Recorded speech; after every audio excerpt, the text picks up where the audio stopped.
Aujourd'hui, nous allons voir une séquence qui s'intitule « Représentation des objets de l'espace en perspective simple ». L'objectif de cette séquence va nous aider à représenter des objets de l'espace dans un plan en perspective simple. Donc, pour représenter un objet dans l'espace en perspective simple, il y a des règles, des bases que nous sommes censés les connaître. Mais avant de voir les règles, on va essayer d'abord de clarifier certaines choses. Ici, par exemple, nous avons devant nous un cube. Ce cube-là, c'est un objet de l'espace qui est représenté sur le plan de notre tableau.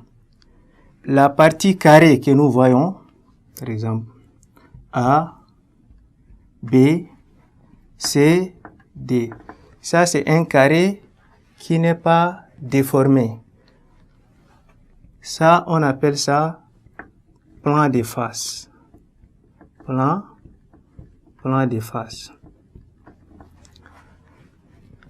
Et puis, F, E, F, et je mets ici G.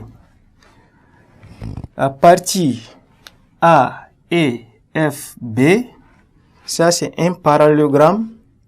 En principe, on sait qu'un cube, c'est un carré qui est représenté dans l'espace. Ce plan-là, on appelle ça plan de profil horizontal. Horizontal. Et la partie parallélogramme C, B, F, G, on appelle ça plan de profil vertical. Donc, ces appellations vont nous permettre à bien faire des représentations en perspective. Les règles avec la représentation en perspective nous dit que si nous avons un objet de l'espace que nous voulons les représenter dans un plan, il faut que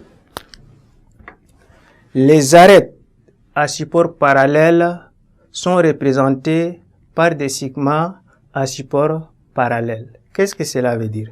C'est-à-dire, si nous avons un objet et que nous voulons le représenter en perspective, il faut qu'on respecte le parallélisme. Par exemple, le segment AB, le segment EF, dans l'objet réel, ils sont parallèles et en perspective, ils doivent respecter ces parallélismes.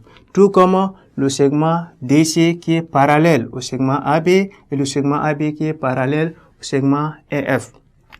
Le parallélisme est respecté, que ce soit du point de vue horizontal ou bien vertical. Par exemple, AD et BC et FG sont tous parallèles.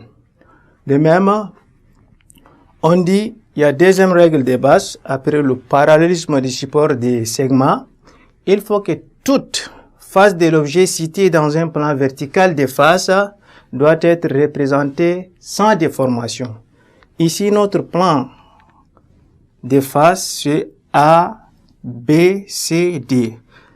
Vous voyez, ça c'est un carré. En réalité, cette face, c'est aussi un carré. Cette face également, c'est un carré. Mais comme on a fait une représentation en perspective, on ne peut pas le faire comme la face A, B, C, D. Donc, ce plan de face-là, il doit être représenté tel qu'il est en réalité, sans déformation. Ça, c'est la deuxième règle. Troisième règle nous dit quoi? Les arêtes cachées sont représentées par des traits pointus. Ici, on voit qu'on a un cube devant nous. Or, dans ce cube, le cube est à 6 faces. Or, ici, on voit que 1, 2, 3. Les 3 faces sont visibles. Par contre, les 3 autres faces ne sont pas visibles. Comment les représenter en perspective? on dit que les faces qui sont cachées, il faut les représenter par des pointillés. C'est-à-dire ici, on a une face cachée. Par exemple, je vais placer ici.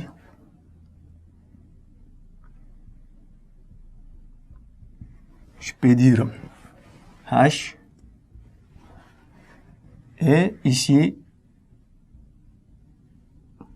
il y a l'O, G. Ici, il y a E.